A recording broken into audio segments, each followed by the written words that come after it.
การเปลี่ยนแปลงอยู่ตลอดเวลาเลยนะคะไม่ว่าจะเป็นเทคโนโลยีหรือว่าโครงสร้างประชากรภูมิอากาศโรคระบาดไปจนถึงการเมืองระหว่างประเทศค่ะเรื่องเหล่านี้ส่งผลให้หลายประเทศต้องปรับตัวก็รวมถึงไทยที่มีจุดอ่อนในเรื่องของการผลิตใหม่ๆที่จะช่วยสร้างเสริมรายได้ให้ประเทศนะคะแต่ว่าตอนนี้เรากำลังจะประกาศใช้แผนพัฒนาเศรษฐกิจและสังคมแห่งชาติฉบับที่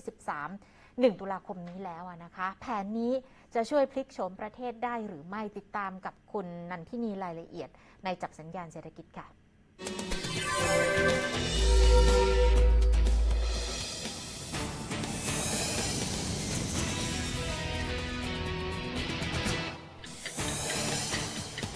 30 ปีที่แล้วนะคะไทยเป็นประเทศที่ประสบความสำเร็จมากในการพัฒนาเศรษฐกิจค่ะแต่ว่าความเข้มแข็งนี้เนี่ยมันมีความอ่อนแอซ่อนอยู่เหมือนกันนะคะอย่างเช่นเรื่องของการออมประเทศที่ต่ำค่ะมันทำให้เราต้องไปพึ่งเงินกู้จากต่างประเทศมาขับเคลื่อนเศรษฐกิจถึงแม้ว่าเราจะผ่านวิกฤตเศรษฐกิจปี 40 มาได้นะคะแต่มันไม่ได้มีการปฏิรูปเศรษฐกิจที่แท้จริงค่ะมันทำให้เศรษฐกิจเราไม่มีเซกเตอร์ใหม่ๆหรือว่าสินค้าใหม่ๆที่จะมาหารายได้แข่งขันกับต่างประเทศดังนั้นเราต้องตอบคำถามนะคะว่าไทยจะอยู่รอดได้อย่างไรในอนาคตค่ะแผนพัฒนาฉบับที่ 13 เนี่ยนะคะเป็นการพัฒนาประเทศในระยะ 5 ปีข้างหน้าคือปี 2566 ถึง 2570 นะคะเป้าหมายมี 5 เรื่องด้วยกันนะคะอย่างเช่นเรื่องของการปรับโครงสร้างการผลิตสู่นวัตกรรมการพัฒนาคนสู่โลกยุคใหม่การมุ่งสู่สังคมแห่งโอกาสแล้วก็เป็นธรรมด้วยเช่นกันนะคะทีนี้เมื่อเรามีการกำหนดเป้าหมายแล้วเนี่ยนะคะมันก็ต้องมีวิธีการที่ว่าเนี่ยจะมีอยู่ 4 เรื่องด้วยกันนะคะไปดูกันค่ะวิธีการเนี่ยนะคะ4 ส่วนด้วยกันนั่นก็คือเรื่องของเศรษฐกิจสังคมวิถีชีวิตแล้วก็ปัจจัยสนับสนุนด้วยนะคะทีนี้จะมาขอเน้นในเรื่องของคำว่าเศรษฐกิจค่ะเศรษฐกิจมี6 เรื่องด้วยกันนะคะอย่างเช่นการทำให้ไทยเนี่ยเป็นประเทศชั้นนำด้านสินค้าเกษตรแล้วก็เกษตรแปรรูปมูลค่าสูงนะคะเป็นจุดหมายด้านการท่องเที่ยวที่เน้นคุณภาพแล้วก็ความยั่งยืนค่ะรวมไปถึงการเป็นฐานการผลิตยานยนต์ไฟฟ้าที่สำคัญด้วยนะคะทีนี้เรามีแผนมีวิธีการแล้วมันต้องมีตัวชี้วัดความสำเร็จค่ะหนึ่งในนั้นคือเรื่องของรายได้ต่อหัวนะคะรายได้ต่อหัวเนี่ยคาดหวังว่าจะเท่ากับ 9,300 ดอลลาร์สหรัฐนะคะหรือประมาณ 300,000 บาทเลยนะคะซึ่งปี 2564 เนี่ยรายได้ตัวนี้อยู่ที่ประมาณ 7,000 ดอลลาร์สหรัฐนะคะหรือคิดเป็นเงินประมาณ 227,000 บาทและปีนี้นะคะคาดว่าจะอยู่ที่ 244,000 บาทค่ะที่เห็นทุกครั้งนะครับทุกภาคส่วนก็เห็นร่วมกันนะครับว่า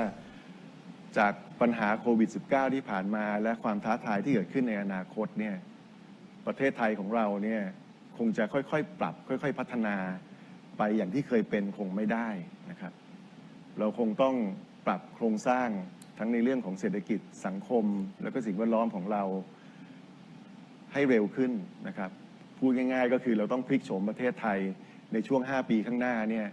ให้เป็นประเทศที่มีความมั่นคงมากขึ้นสามารถที่จะต้านทานวิกฤตต่างๆได้ดีขึ้นกว่านี้ภาคการเกษตรค่ะเป็นอีกภาคที่มีความสำคัญไม่แพ้กันนะคะประธานกรรมการเพิ่มมูลค่าพืชเกษตรหอการค้าไทยค่ะบอกว่าการลดพื้นที่ปลูกสินค้าเกษตรราคาต่ำมีความจำเป็นนะคะเพราะว่าถ้าเราไปดูรายได้ปี 2560 ถึง 2564 พื้นที่ปลูกพืชเศรษฐกิจเนี่ยนะคะรวมกัน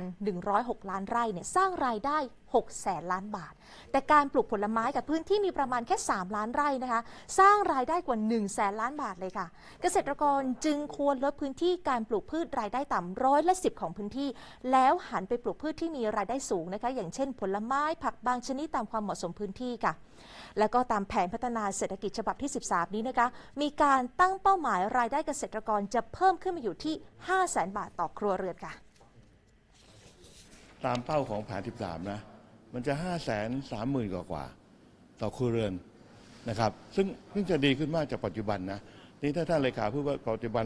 300,000 ก็หมายความว่าอีก 200,000 ถ้าภายใน 5 ปีนี้ต้องผลักดัน